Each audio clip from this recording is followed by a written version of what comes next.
मौत सबको आनी है, कौन इससे छूटा है। तू फना नहीं होगा, ये ख्याल झूठा है।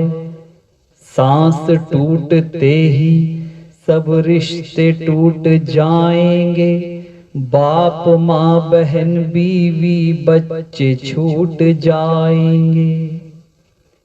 तेरे जितने हैं भाई वक्त का चलन देंगे।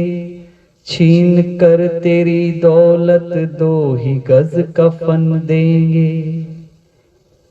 जिनको अपना कहता है सब ये तेरे साथी हैं। कब्र है तेरी मंजिल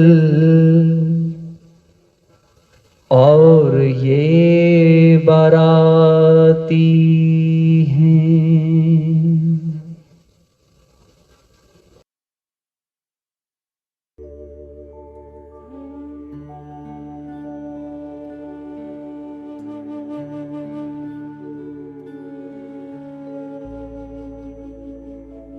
जीवन ईश्वर की, परमात्मा की सबसे अनमोल देन है। ये वो तोहफा है जो हमें बहुत बड़ी खुशनसीबी के साथ मिला है, बहुत पुण्य कर्मों के बाद मिला है।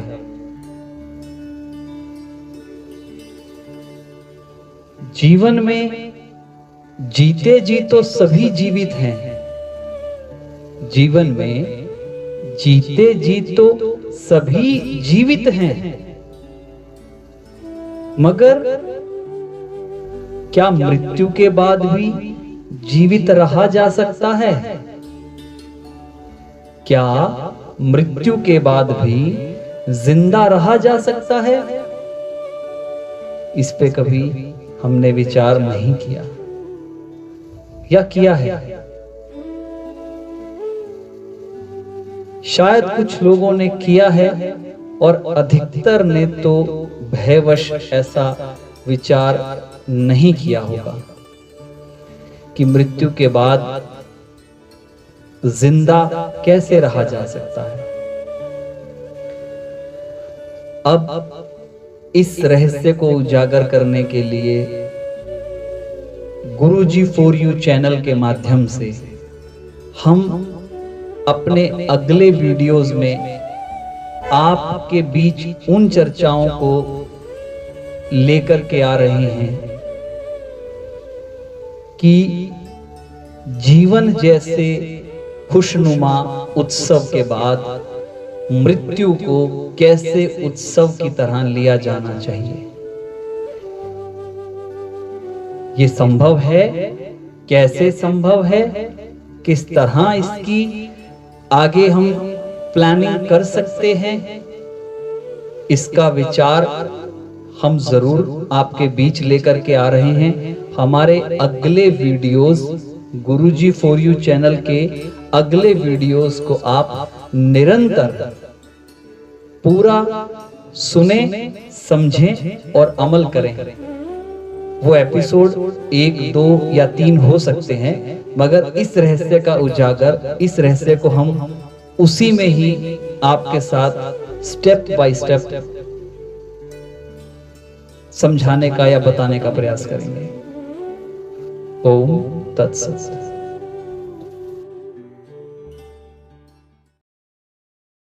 Subscribe to our channel and press the bell icon. Also like, comment and share the video. होगा मसीहा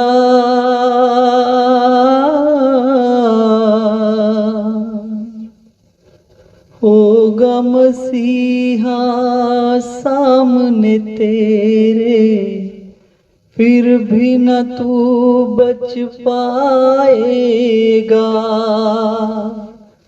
तेरा अपना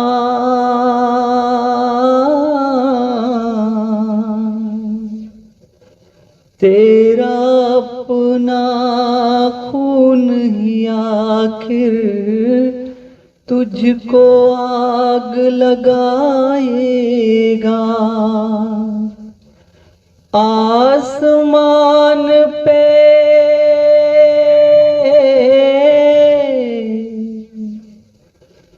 आसमान पे उड़ने वाले मिट्टी में मिल जाएगा।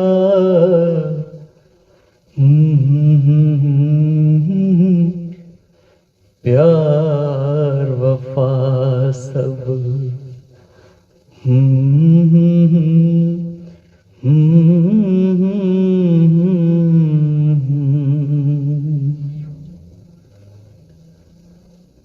जय गुरुदेव, जय माता की। व्यासपीठ से सबसे पहले गुरुजी फॉर यू चैनल के सभी श्रोताओं को, सभी नए सब्सक्राइबर को गुरुजी की ओर से हार्दिक आभार, हार्दिक अभिनंदन।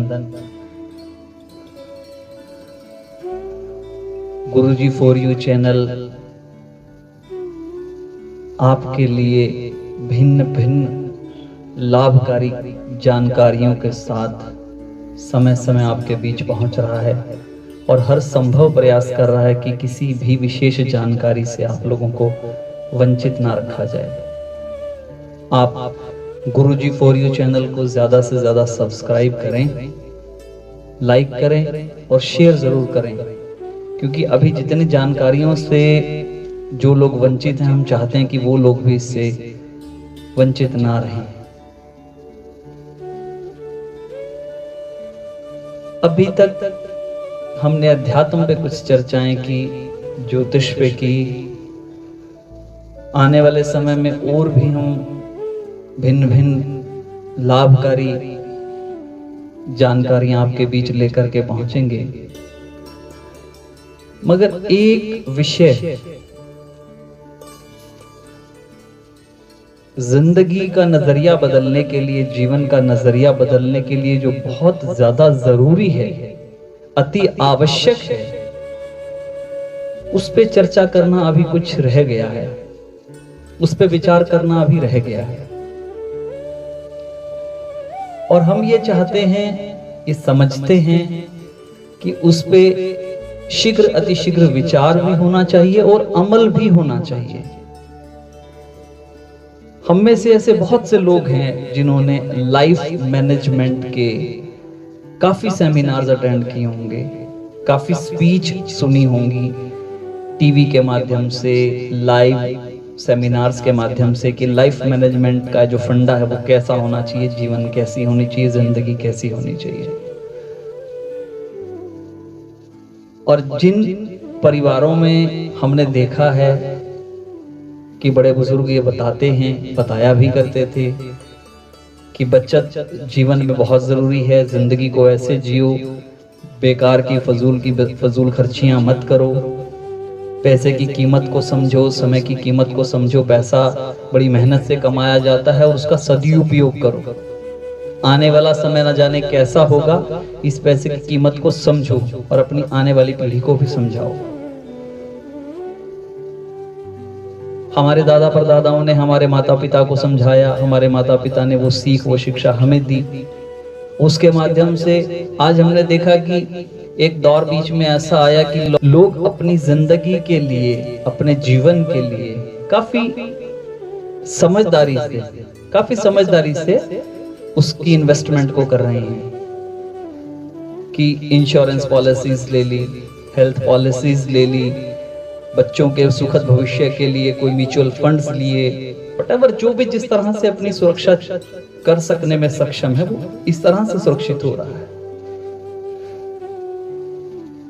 ठीक है, लाइफ मैनेजमेंट के अंदर हमने सकारात्मक सोच के साथ जिंदगी का नजरिया बदला भी, और उस बदलाव के बाद अपनी जिंदगी में सुकून भी महसूस किया।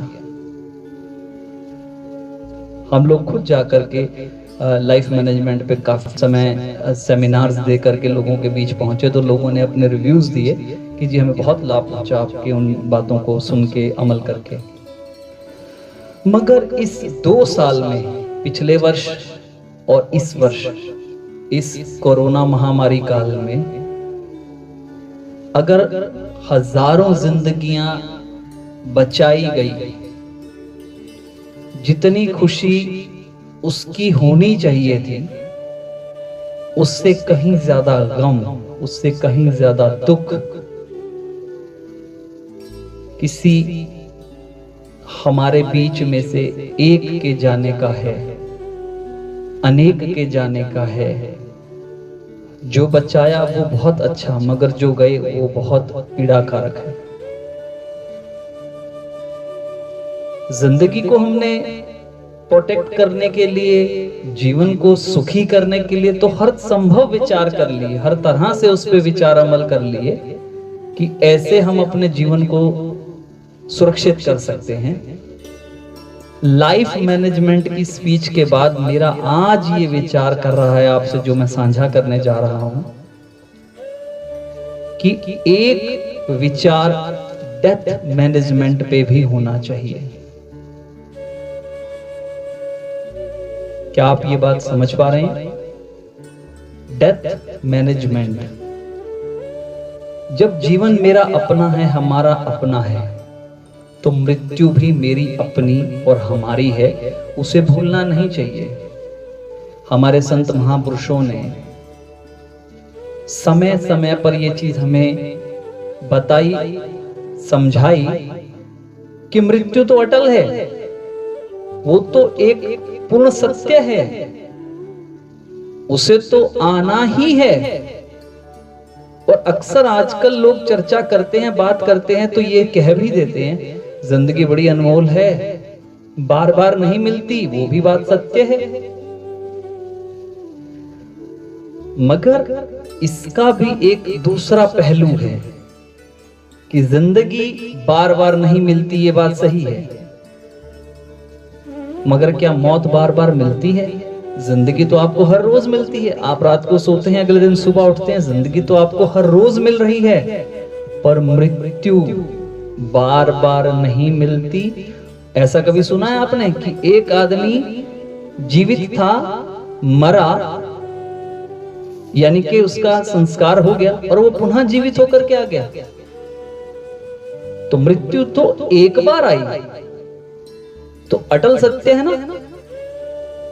इसका मतलब क्या हुआ कि जिंदगी तो आपको रोज मिल रही है, मगर मृत्यु एक बार मिलती है।